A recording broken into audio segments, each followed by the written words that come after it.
Hello everyone and welcome back to JJD TV. I'm your host Josh and I just got home after the watch along over on One Soccer and it's time for me to do my 5 takeaways on the match between Canada and Belgium.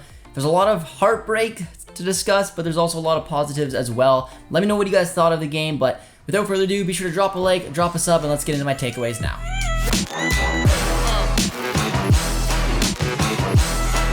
Alright, ladies and gentlemen, the moment was incredible. Canada singing the national anthem. This game was everything that you wanted it to be, especially for the opening 10 minutes, because we were back to the world's biggest stage and we came out with a bang, and that was my first takeaway. This Canada team needs to play in the world's biggest stage. They deserve to play on the world's biggest stage, and they did. They were the better team, in my opinion. We'll get to that, but throughout the match, they came out like a batter to hell. There's no other way to put it. They were running at Belgium. They had a ton of the ball. They were creating chances. Belgium was almost like, holy crap, what did we just walk into? And it was everything you want, because the nerves on this type of match could be there for the Canadians. They could have been kind of nervous, wanted to work their way into the match, but no, Herdman got this group fired up. They knew exactly what they wanted to do, and they basically executed that game plan to perfection, aside from the finishing, which again, I will get to later, but it was just incredible. This is the second ranked team in the world standings, which again, may not mean a lot, but they are a very talented group. This is an experienced group. We knew that they had their flaws, and Canada were definitely trying to exploit it. They played with confidence. Atiba Hutchinson at 39 years old, fully fit. He only lasted, around the 60-minute mark, what we expected, but he was so good, and at that age, it's just incredible. It was a very, very happy story leading up to this moment. And that is my second takeaway. That's the missed penalty. Talking about how incredible Canada was in that opening 10 to 15 minutes. Even after this missed penalty, they were very good. But they wanted it. They could tell that this is where we deserve to play. This is where we belong. Came from a set piece, led to a Yannick Carrasco penalty, which in my eyes was absolutely a penalty. It was given. And this is where I need to go to you guys as well to figure out what happened here. We were talking about it, being like, all right, well, it's going to be Jonathan David, right? It has to be Jonathan David. I know Alphonso Davies has a great penalty record for Canada, but he's not a penalty taker. And it was Davies who ended up stepping up. It was quite a poor penalty. The rebound kind of came close to him, but he wasn't able to capitalize. And a huge opportunity for Canada is unfortunately missed. Now, I'm never going to criticize Alphonso Davies for that, because to have the cojones to go up there and take that penalty is not easy. And that's where I want to kind of raise a question. Is Jonathan David the one who doesn't want to take these penalties? This is 2 penalties in a row now for Canada that he was on the pitch and did not take one. I know he's missed a penalty for Leo this season. He's missed penalties in the past. He's a good penalty taker, but he's not money from the spot. I mean, in my eyes, he goes and he's probably around 80%. That's a decent penalty taker, but he's not like Eden Hazard used to be back in the day. He's not like Neymar. He does miss penalties from time to time. Maybe because of that last miss, it got into his head. He let Lucas Cavallini take one, which it was in a friendly, but this is on the world's biggest stage and he let Davies take it. So that's one side of the thinking, because for my opinion, he's a goal scorer. He's a penalty taker at club level. He takes more penalties. He's the guy who should do it, unless he didn't want to.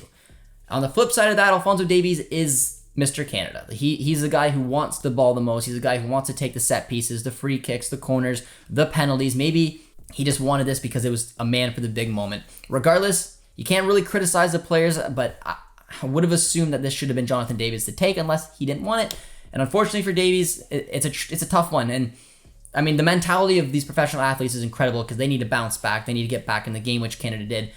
But for me, I just felt like it was such a punch to the stomach. I felt like that was the moment to go up early. We were dominating the match. Just could have made it 1-0.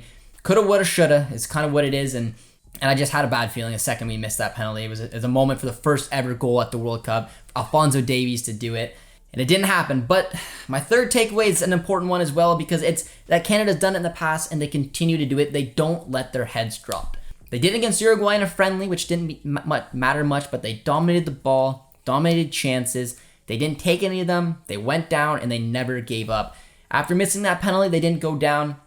And they didn't give up, and then after conceding the goal, again, they didn't. They created chances consistently throughout the night, and they just couldn't finish. It was incredible. We knew the Belgian back line could have its question marks, but in all honesty, it was cut open pretty frequently through Canada, and I liked it. I liked the idea of using the pace. They kept Davies and Larea on the same flanks. I thought that was the reason that Larea got the start, is because of the chemistry there. Larea was at left wing back, Davies was left wing. Later in the match, it was over to right wing back and right wing. I liked everything about it, and I like the fact that this Canadian team never gives up. Right to the end, they kept pushing, but they just simply could not find a way. My fourth takeaway, guys, is going to be the refs. And, you know, maybe it's biased, maybe it's not, but it's important to mention that, I mean, basically, there's another penalty that probably should have been called. It had like the VAR check. In my opinion, if you're going to at least look at it, get the ref to come and take a look again. He called the no penalty. The VAR took a look at it, decided it wasn't, it went on. But I don't know any way, shape, or form that wasn't a penalty. Like, Larea had his foot stomped on by Axel Witsel. You burned him with pace, you got it into an area to be dangerous, and then clear contact in the box. It should have been a second penalty for Canada. It's very disheartening that, you know, it simply didn't happen, but it's part of the game. It is what it is. You can't suffer on it, but the way that this sport works is you have to take these chances, because if you don't, you're going to get punished. And they didn't take the penalty. They didn't get the luck to get the other penalty.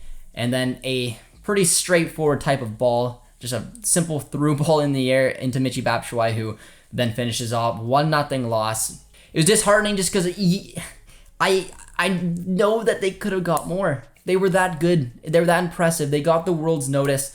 And we're going to have to wait and see. And that leads me into my fifth takeaway, is that this thing is far from over. The draw between Morocco and Croatia really opens up the group. If Canada get a result against Croatia and Belgium beat Morocco, I mean, you know, we could get 3 points. We could be sitting second place. Like, there's no reason to take a look at what just happened here. I personally thought that Canada matched up nicer with Belgium than they will with Croatia. But regardless, it was a fight. And it truly was. And there's going to be a lot more fight to go. There's a good opportunity that Croatia, you know, could take a look and be like, okay, this Canada team's not something to take lightly, and we'll see what happens. And then, of course, hopefully if we get some type of result, there's all to play for against Morocco. But it's disappointing mostly to me because I know we deserve something and we should have got something. And it's just the way that the sport works, where you don't take your chances. A clinical side like Belgium would, and that's exactly what it felt like the Uruguay match was like, and it felt like that this one was like. It was an incredible experience, and I'm very proud of the boys, and I want to make sure that they know that. If you know they ever watch this video, but every single one of them played and gave it their all, and it's one of those things where we went up against the technically second best nation in the world and put up an effort like that, and should have walked away in my eyes winners.